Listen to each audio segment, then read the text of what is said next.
Hi, and welcome to the Psych Health and Safety podcast. My name is Jason Van Schie, and I'm one of the hosts of the show. The aim of the podcast is to rapidly increase the knowledge and application of psychological health and safety in workplaces worldwide.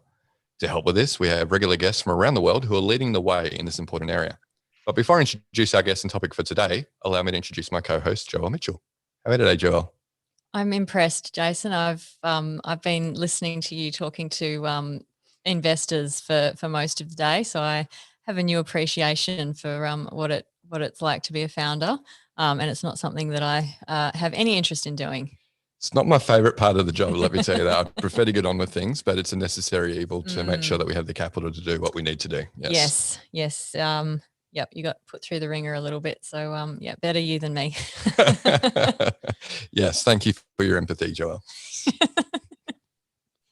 You're welcome. Yeah. Anything else going on in the life of Joelle besides listening to my conversations? My son's getting a merit award at school tomorrow. Yep, that's big. Yep.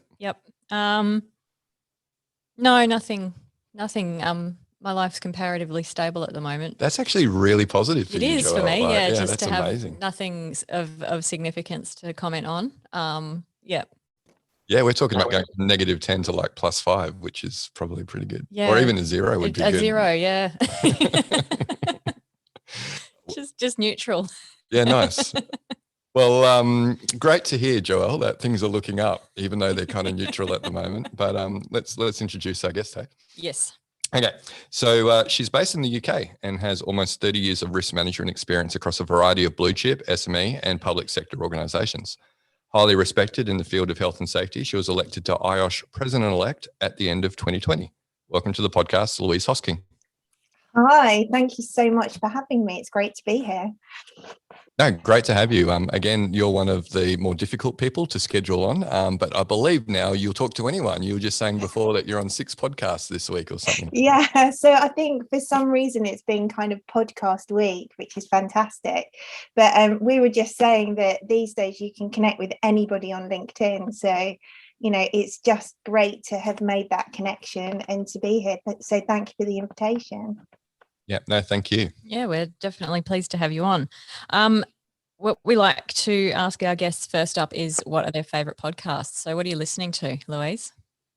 Oh, well, what are my favourite podcasts? That's a huge question. Well, I've got to say the IOSH podcast, haven't I? So IOSH have some great podcasts that come on monthly on a Thursday, and actually we have branches across the world as well, and groups that are putting on some great content. So I think the IOSH content is phenomenal. And I was actually, one of the podcasts I was on this week was Red Risks. They always do really great content too. So he has worldwide speakers on that pod from around the world, and I tend to be one of these ones where somebody will say that I've seen something great and I'll just launch onto it. So yeah, there's some really fantastic content out there right now. Yeah, definitely. We've had a look at Red Risk a couple of times as well. So yeah, definitely. I think we pinched one of our guests from them. So yeah, yep, that was a good one.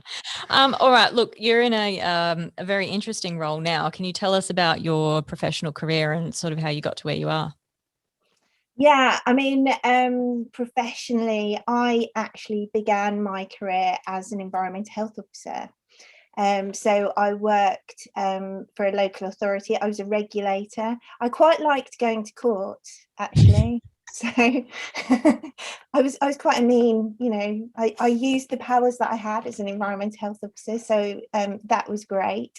But I've always been one of these people that I want to solve problems and, make the environment around me better, I guess. So I worked for the cooperative, and I had quite a big region, still in my 20s. So I started with health and safety as a first career. I spent some time in construction.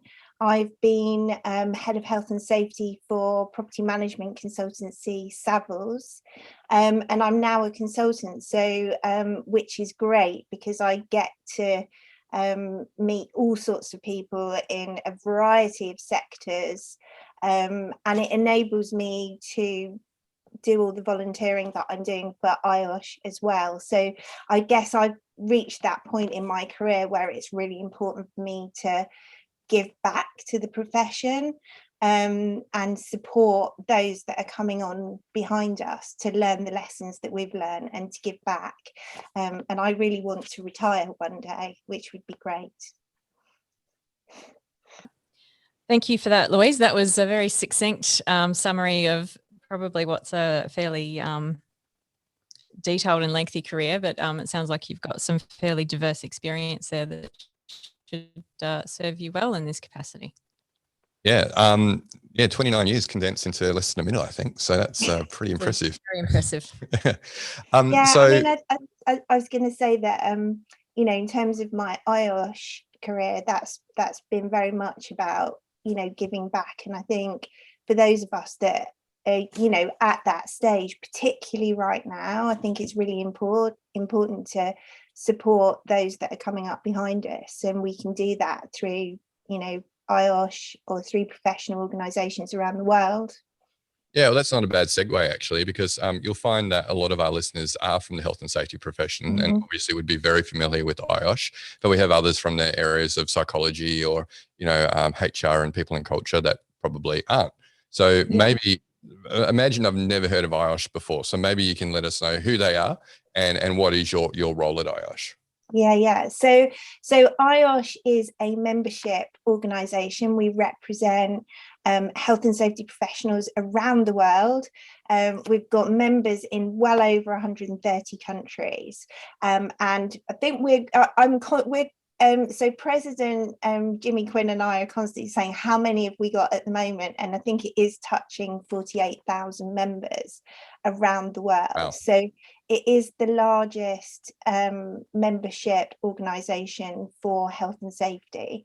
And we have branches and groups, and we have about 1,000 volunteers as well, which is incredible, all supporting the work that IOSH is doing. Which is phenomenal. And I think that network of individuals has really come to the fore throughout this whole pandemic, which has been incredible. So we're trainers, we're advocates, we're there to support our membership. And what consumes the role of a president-elect at IOSH? So yeah, wow. I mean,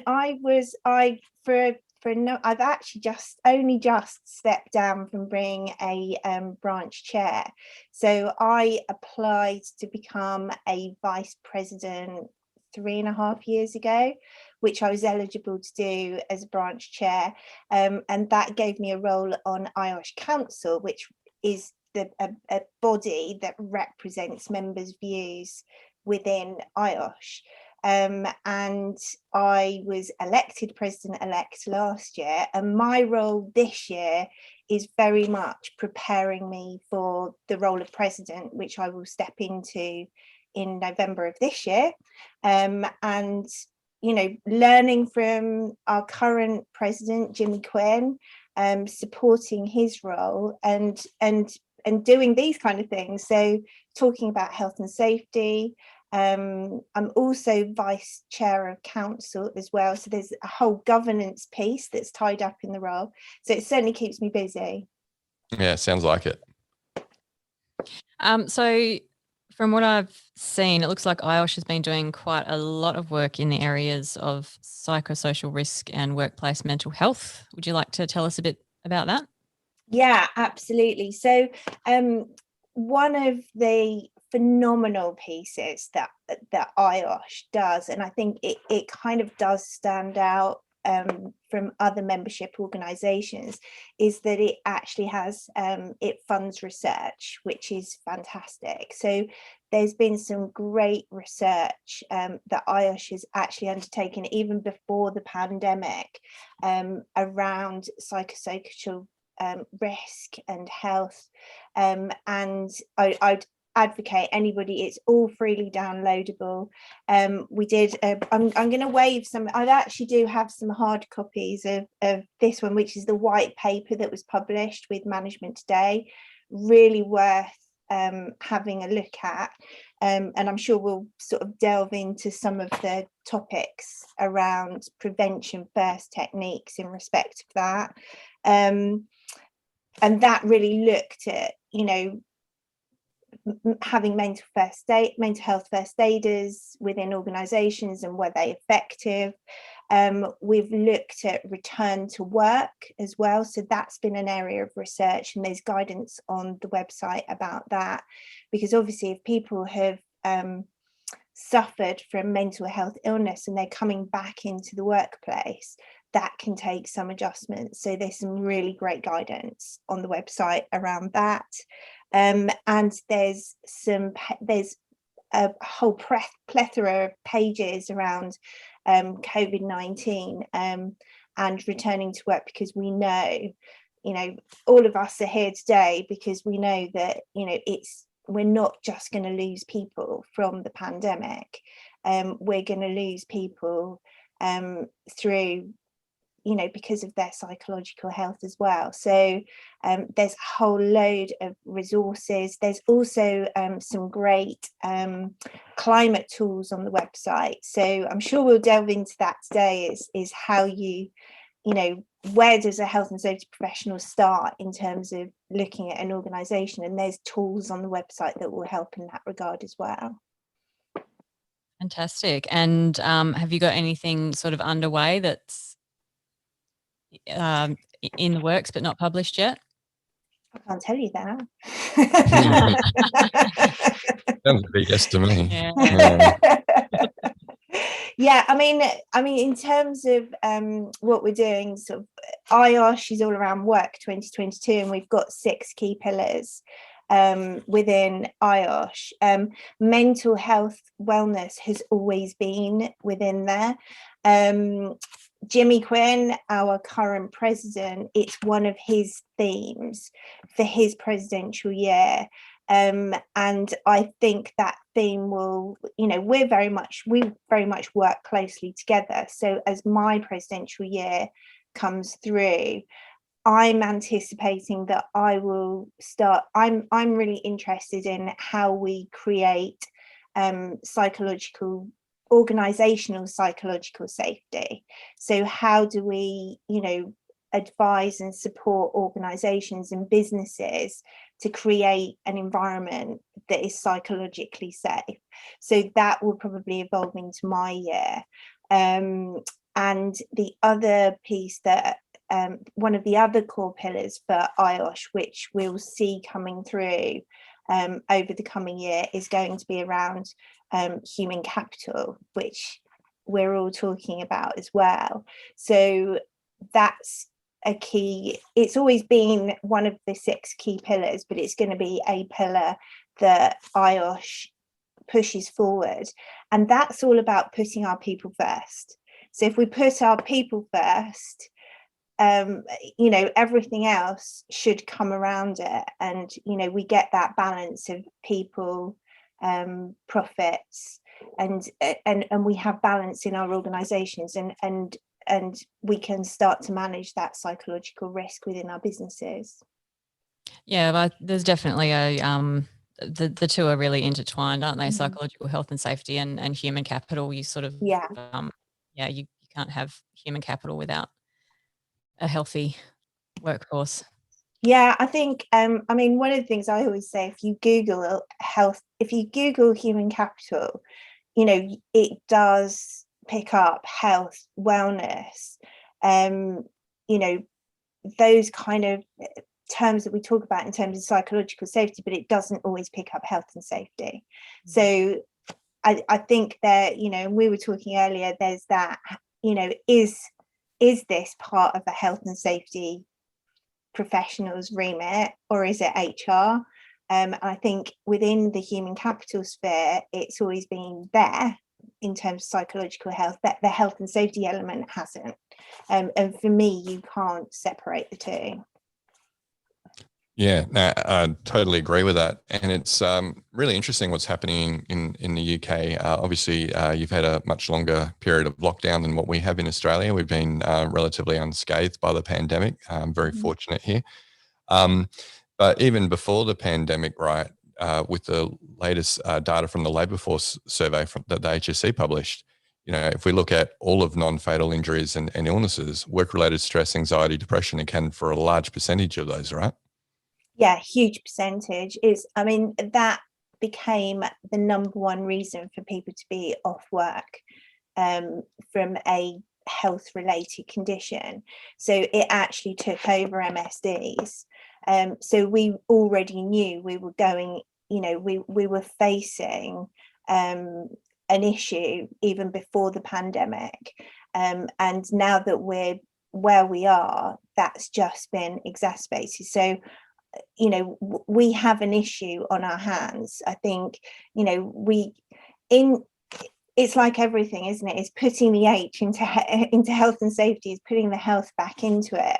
And it's easy to see, safety issues around the workplace and within our organizations. But managing health, a psychologist in Ireland once said to me, it's like managing jelly. It's not an easy, tangible issue to get hold of and to manage in the same way. And we all have to be a little bit vulnerable to manage this well. And I think in terms of our, leadership, our leadership needs to be a little bit vulnerable to manage this well as well. So it's taking, it's a change in our approach. But we need, if the pandemic's shown us anything, it's how connected we are as people. So this is our time. Yeah. So if the role of health and safety is to keep people healthy and productive and to allow them to go home in at least as good a state as when they arrived, we're going to need OHS Generalists to step up, right? And not just leave this to HR to manage as a risk. So how do you view the role of the generalist OHS professional in the psych health and safety area? Yeah, so any of us that hang out on LinkedIn, there's so much chatter around this, isn't it? Is this a health and safety issue? Well, health, it's part of health. If people are becoming unhealthy because of their work, and they're becoming unwell because of their work, that is a health and safety issue. And we also know that if people have prolonged feelings of anxiety, stress, depression, that manifests in physical issues. So this is a health and safety issue. It's part of managing health within the workplace. And our role is as advocates to protect people in the workplace. So that's why it fits in with what we do. We don't, we're not being psychologists to manage this. That's not who we are. Our role is really to work within our organizations. We're great collaborators.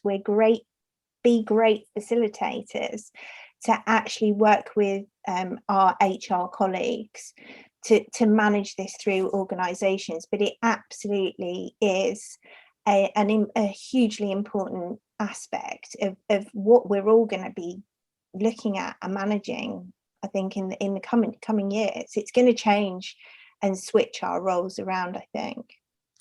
Yeah, so you mentioned the skill set, I guess, around collaboration for the generalist health and safety professional, and that's a really important skill set around psych health and safety, because you're right, it's not about being the psychologist or being the OD HR professional and redesigning work. You work with those, but what other skill sets do you think are important for the generalist in this field of psych health and safety? Yeah, so yeah, I was thinking about this before I came on stage, like, how can I be succinct in this as well? So, because that's a huge question, isn't it? And I think one of the things, the pandemic has definitely changed how people view us. And the other piece about the pandemic is we've had loads of new things happen that none of us have faced before. And I think this psychological crisis is a new thing that we've got to face that we haven't done before. But we have some really great tools in our toolkit.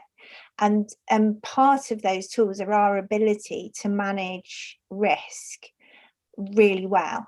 And if we use those core principles that are around how we do our jobs to identify hazards and to manage risks, it's no different in this arena. And looking for those, how can we come together to look for preventative measures? But as we enter this arena and we start talking about this, it's not about the technical, we need to know the technical stuff, but it's how we approach this and approach it as a topic, and how we interrelate with people within our organizations to listen better, to be more empathetic, to, create those psychologically safe environments where we trust each other, where, we can talk to the person standing next to us about how we're feeling and how they're making us feel, and we can support each other in a different kind of way. And it's going to take a different approach. It's going to be, we talk about soft skills. For me, soft skills are definitely not soft. I call them power skills. And actually, this is another reason why this is coming at a great time for IOSH, is that we're looking at the competency framework for health and safety professionals generally.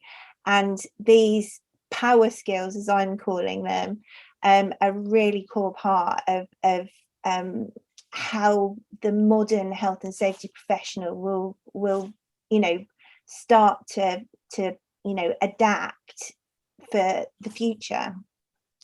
Yeah, no, there's a number of very important skills there. One that's come to mind for me in recent times is, how the modern health and safety professional needs to understand data and need to create data insights and, use that for tracking and improvement and whatnot. And obviously a big thing that is important in risk management of psych hazards is hazard identification and collecting data about the source of the stress, right? We're not looking at symptoms here and purely outcomes, but how are we measuring things like, role overload or role clarity or supervisor support and that sort of thing. So do you have any thoughts on that, about how health and safety could perhaps, understand the risk more and use data better in order to inform their risk management of psych hazards? Yeah, I think we've got to get better at tech. I was corresponding on something completely random last week, I think, and sort of saying that I genuinely feel, I've had this career where I've gone into all these different types of organizations. I meet so many amazing health and safety professionals now, and I genuinely think that health and safety has been massively under-resourced for a long time. This stigma with health and safety has meant that it's been an add-on in organizations. And whereas, you talk to someone about sales or finance or marketing, they will have information about their customers and data that helps them to drive their business forward. Yet when we start to talk about health and safety, we go to the lowest denominator constantly. So how can we do this as cheaply as possible? And you're right, we need more tech, and we need more information about our people within our organizations to be able to manage this well. It's climate tools, there's some really basic climate tools that are out there that will give us information about our people. But I still go into lots of organizations where they don't even have that link between, we've got people in a single department, they're all going off sick for a variety of different reasons in one part of the business, and it's not linking back to the health and safety team. So yeah, you're absolutely right. We need to be better at tech. We need to invest in this if we're really going to start to move forward and keep people healthy at work. Yeah, so speaking of investments, we can obviously wait for our employers to invest in these sorts of areas. But what about the health and safety practitioner who wants to invest in themselves and upskilling themselves in psych health and safety? Do you have any suggestions for them?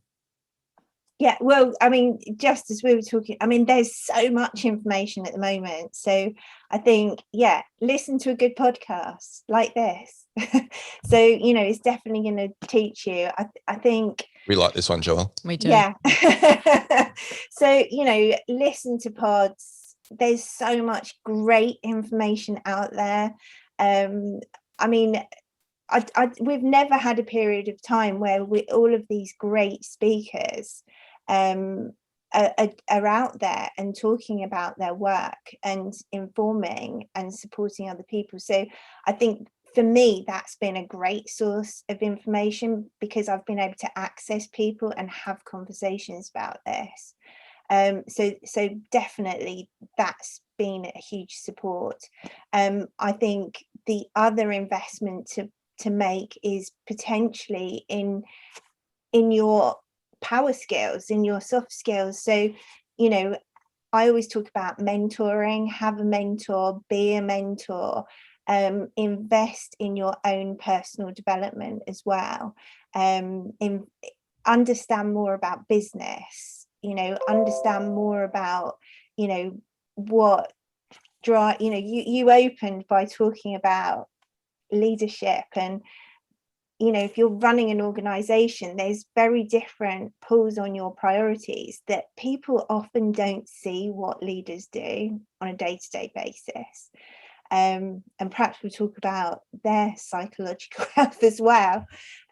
So I would say learn all about business, but at the same time, don't neglect the technical aspects as well. So, gain your qualifications, think about what you're interested in, specialisms. I think psychology is going to become a bigger part of what we do as we move forward as well. So, yeah. Yeah, no, sky's the limit. There's lots of opportunities, and like you say, really great resources out there. There really is. Yeah, and never been more information. And there's obviously a little bit of an issue with having too much information in that, not being able to find out, what is the best source or what's the truth. A lot of so-called experts out there as well. I call those people snake oil sales people. Yeah, so you were going to say salesmen, but you made it more inclusive. I like that. Yes. Yeah. They're not just men. Yeah, that's right. Salesmen, women. So we agree there's heaps of content out there. This episode will actually air after our first live panel we were talking about off air, which is really trying to distill, all that great information out there into the basics and, just understanding the basics of the 4-step risk management process and how that applies to the management of psych hazards, I think is really important. But it's great that IOSH is putting some really good information out there as well. Yeah, definitely. So I think it's, for people who are grappling with too much choice of information, I think that it is about going back to who's a reputable source of information. And always, yeah. I mean, in the UK, and I know this is so I know you guys. Peter Kelly's a great friend of mine. He's just been phenomenal in all of this. He's been really out there and talking about it. And the HSE website, he was saying to me that it gets, I think it's one of the top 5 hits in the UK and around the world, because all of the content on the HSE website is free to access. And there's some really great content in terms of this on the HSE website as well, which Peter has written. So I'll give him a shout out for that. Yeah, and shout out to their podcast, which is not a rip-off of ours at all, the UK Psych Health and Safety podcast. Complete coincidence. Yeah. Peter's great. The more people talking about it, the better. Oh, we agree. Yeah, no, absolutely. So you mentioned before Work 2020. You mentioned the couple of pillars there that relate to psych health and safety. Can you tell us a bit more about that? Yeah, so again, that comes back to research that IOSH has done, where it kind of picked out the 6 main pillars. what are the drivers, and bearing in mind this was pre-pandemic, we were looking at this, and we know that mental health was always a core piece around that, and I think this is being driven by business leaders as well. So we know that we've got significant sickness absence due to this as well. So there's a whole piece of work that's going on around that. And some of the work that Jimmy's been looking at with a council group actually is looking at psychological health of the health and safety professional too. So, if quite often there's lots of health and safety professionals, I often say we're in a role that can be quite isolated within organizations, but also there's a lot of people that work for themselves. They don't have others around them, so how can we support each other through all of this as well? So that is a key pillar that we feel is hugely important, and it has focused a lot of the research programs that have gone on, and is going to move forward into the human capital pillar as well. So can you tell us a bit more about the relationship between those two pillars?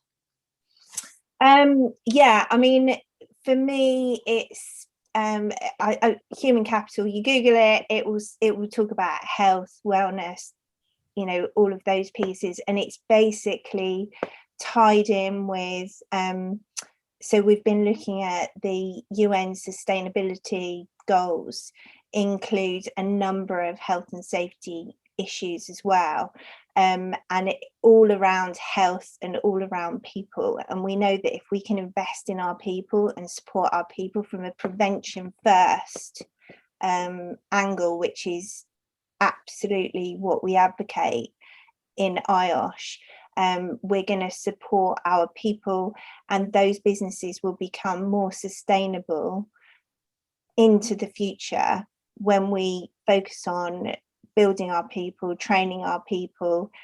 There is an element of resilience, but I'm a huge advocate for how we create organizations that are psychologically safe as well. And that all feeds into the human capital piece, because we believe that there is value in, we can create value as health and safety professionals in that way, because we're going to end up with more productive people, more productive workforces. We know that good work is good for people as well. So if people have been laid off during this crisis, that affects mental health. So good work is good for people, and it's encouraging that approach to business. So that's kind of all tied in with human capital. Thank you. That I think that was a really good, clear explanation of how all of that fits together. And I think that the people always talk about the ROI on mental health initiatives. Yeah. That it just seems to me like a little bit of a no-brainer, because if you're burning your people out all the time and they're not able to actually meet the requirements of the task, or if the requirements of the task are too much for them, you're going to have high turnover, you're going to have high absenteeism, you're going to have people who are disengaged. It's going to impact your productivity. You're going to have greater recruitment costs. You're going to have people who don't want to work for you, so your pool of potential new hires is going to be diminished. There's all sorts of impacts there on your business success that can really be mitigated if you're addressing your psychological hazards. Yeah, I mean, it's a complete no-brainer. Is another piece of work, which is another piece of research that they did. There's a publication called The Healthy Profit. Again, just Google Healthy Profit and it will come through. And there's some great infographics on there about, if you invest in this is the return on investment.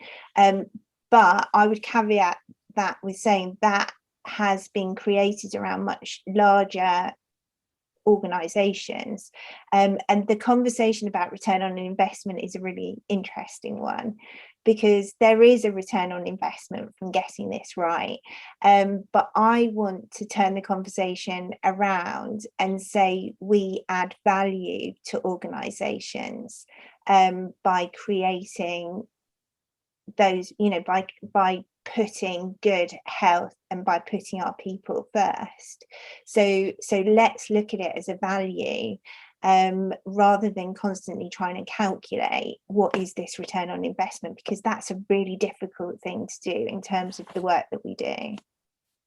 Yeah, and there's there's a lot to be said for having a workforce that's actually committed to the organization because they treat you well. When you're working somewhere where you know that your organization has some empathy for you when you're going through a hard time, and that they're going to support you, then when you're through that hard time, you're going to be a lot more dedicated and a lot more committed, and willing to sort of step up and contribute, than if you feel like your organization doesn't really care about you and you're just sort of grist for the mill. Yeah, I think, people want to have meaning, don't they? And they want to have purpose in terms of what they're doing. But if people are turning up for work and they're working within a, toxic work environment, they're not going to get any of that. And we need to start talking about, we've all been in environments where those relationships are not healthy relationships. And if we were outside of work, you wouldn't put up with it. But for some reason, we think that some of those relationships and some of those management styles are for some reason acceptable. So we need to start questioning why, I guess. Golden handcuffs have probably got something to do with it. Yeah, I mean, it's a really tricky one, isn't it? It's, it's the same, it's this vulnerability, I mean, I always talk about, command and control has made an awful lot of people very, very successful. And, it's a hard habit to break, isn't it? And in order to do this, we all have to be a little bit more vulnerable. And when you are in a leadership role, that's quite an uncomfortable, you've got to step outside your comfort zone to do that. Karen James, who is an Australian, who's chief executive of ERM, I heard her speak recently, and she said, chief executive officer now stands for chief empathy officer, which I think is absolutely right. This time that we're going through is, the good organizations that manage well are going to be under the spotlight. They're going to shine. And I think it is going to be this whole piece around the fact that they've adjusted and put their people first, and how they lead has changed. Yeah, no, so important to get right. I like that acronym. I'm not going to change mine just yet, though. There's only so much I can empathise with Joelle. So I really don't want to, I'd be really sad all the time if I had to empathise with Joelle and her life situation. Oh my goodness, it's not that bad. So obviously, and Joelle and I actually spoke about this in our very first episode of this podcast, about, we were in crisis mode in relation to work-related stress and psychological injuries before the pandemic. And obviously would only be in a worse situation now compared to a year or so ago. We believe it's the area that the health and safety profession is uniquely qualified to really have an impact in, and it needs an impact, right? So, what does IOSH view as critical then for improving psychological health and safety in the workplace? So we absolutely advocate a prevention first approach to this. So, we were talking about data. most organizations will know what's going on within their organizations. They will have sickness absence records. So, that can definitely be a good place to start.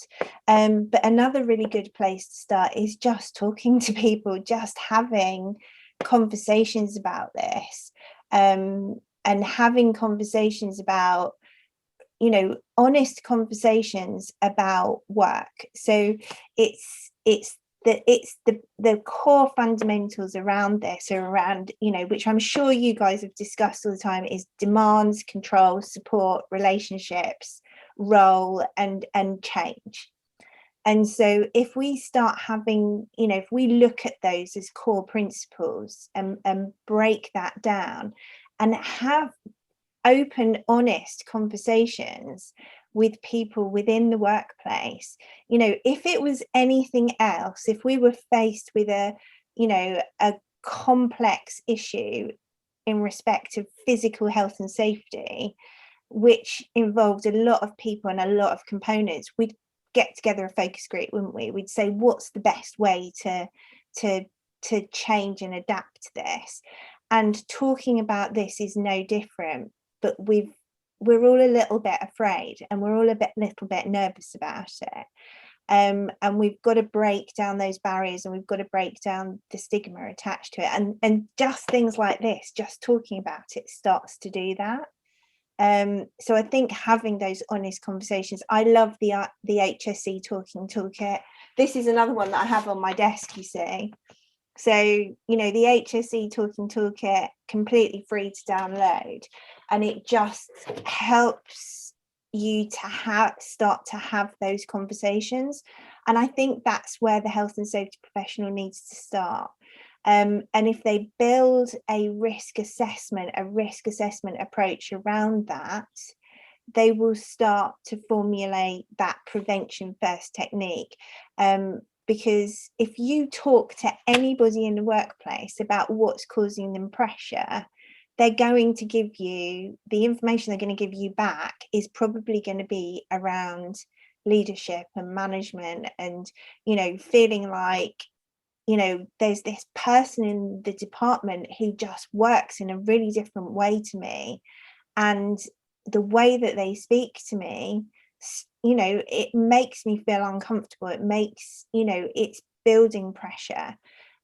Or there could be an area within the business where there's a bottleneck of pressure as well. And so you're looking for this is why I talk about organizational psychological safety. And we've got to start tackling relationships in the workplace, I think, as well, and being much more open and honest with each other, and being able to say, this is how you make me feel when you do this, and for people accepting and taking that on in the right kind of way. And health and safety professionals are not psychologists. We're not any of those things, but we can be a critical friend to the business. We can, talk to the board and provide them information on what the real issues are within their organization, so we can work alongside HR professionals to create leaders that encompass all of this. And for me, that's the first piece. Going into sort of secondary and the third, tertiary areas is, are we offering people training? Are we giving them, somewhere to talking tools, so that if they are feeling like they need to talk about how they're feeling, there's somewhere to go. And thirdly, it's how we support people that, do become, ill due to their mental health.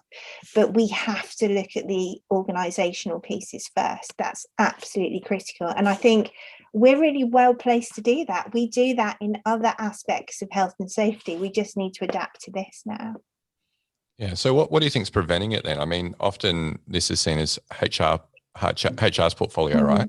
So how does health and safety have more of a seat at the table, if you like, when talking about workplace mental health and psych health and safety? Yeah, so it's an interesting one, isn't it? I mean, we need to work really closely with our HR colleagues, but I think we're better placed to have a more holistic view of this. HR can be, I think HR can be more black and white than we are actually, because we're good at taking the noise and actually, saying there's all of this stuff going on, but actually these are the main priorities. So HR need to create good leaders. They need to, create good organizational structures, but the health and safety professional needs to work alongside that, and feed into that as well, so that people are talking about this and doing those risk assessments and monitoring, talking to people, feeding into the HR team. It is definitely a shared role. We can't do their job, and I don't believe they can do our job. So, we've got to work together on this. Yeah, no, I totally agree. So, Louise, it's been really interesting talking about, I guess, the role of IOSH and health and safety professionals in psych and health and safety. And I think everyone agrees, and everyone listening to the podcast agrees, there's a huge opportunity, I guess, for health and safety to have an impact in this area, given the size of the problem, right? Everyone needs to be involved. So what are your hopes for the future then of workplace mental health? Oh, wow, that's a huge question. I guess my hope for the future is that we all learn from this. We all start to look at our leadership styles. We embrace empathy. We embrace, this people first culture.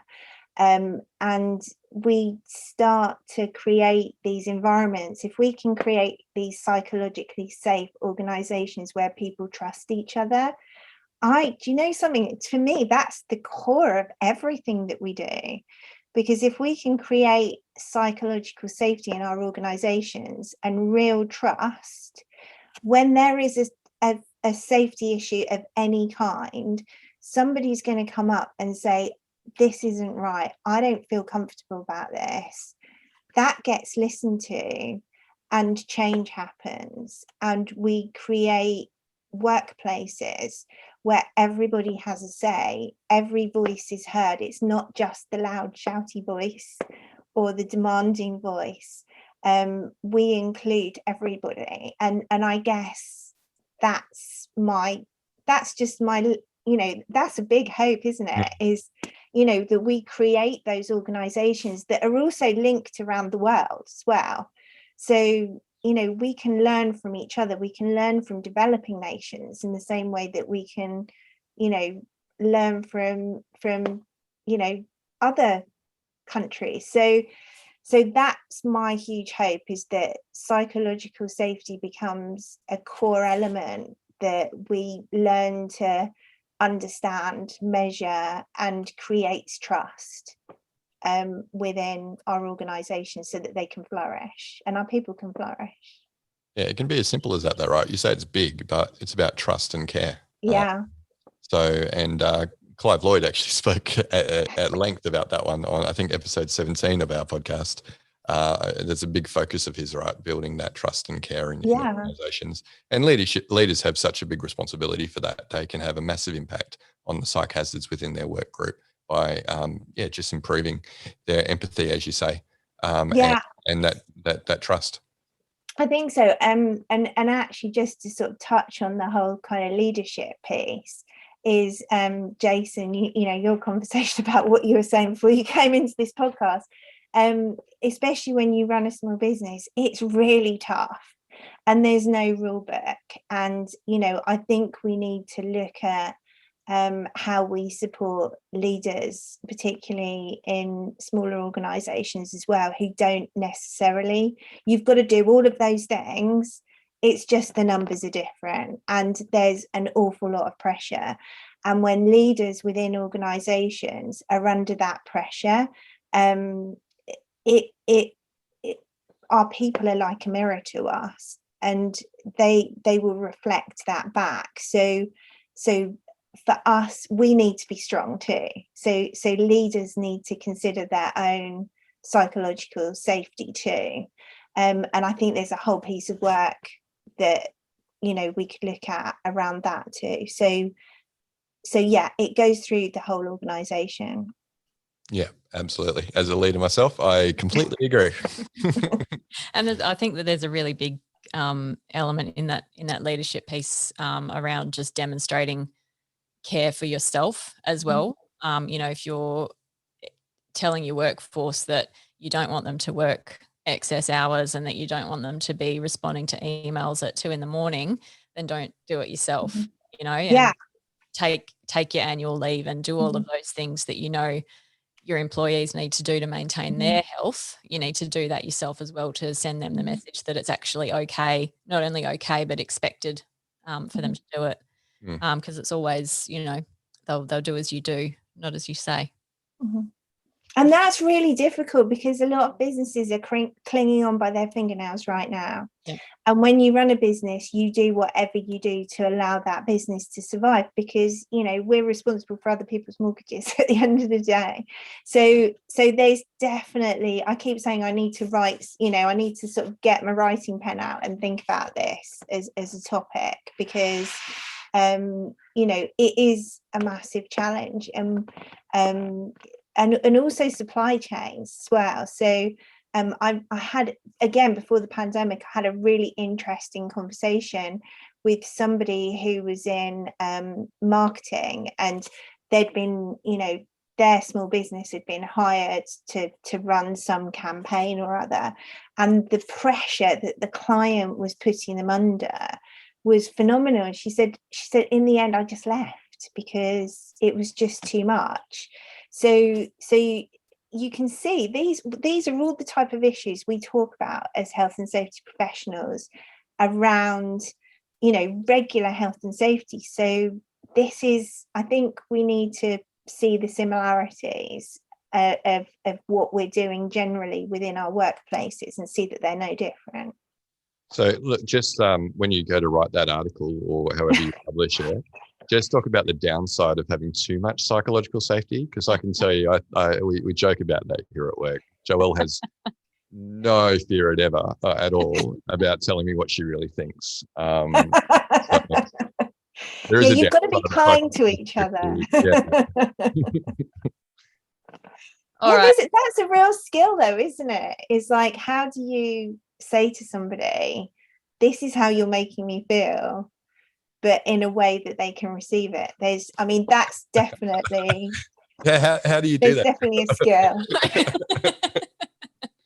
She's lucky I've got a thick skin. So well, you know, I gauge I gauge what I think you can handle, Jason. Yeah, haven't found the line yet. So, well, there's definitely a learning piece around that, I think. Oh, she's looking for the line. She's been looking for a while. But see, I also understand that you enjoy our banter. Yeah. So, you know, I'm providing you with some stress relief. Thank you, Joelle. It's so generous of you. So would you like to talk a little bit more about this? I thought you weren't a psychologist. You want to know how it makes me feel? Okay. All right, Louise. Do you have, I'm sure that you have lots of words of wisdom, but any that you'd like to share for professionals who are thinking about working in the psych health and safety field? Yeah, I mean, I would say this is going to become a fundamental piece of everything that we can do. If you can create psychologically safe workplaces, you create trust, and that means health and safety across the board will change. We're at a moment in history right now, and the things that we do and the things that we don't do are going to be looked at for generations to come. So we've just got to make it count and work together and support each other through all of this. So no pressure, everybody. Well, Louise, it's been awesome talking to you. That brings us to the end of our chat. I know you're doing a lot of chats this week, so we really thank you for the time. It's chat week. It's chat week. So where can people find out more about IOSH?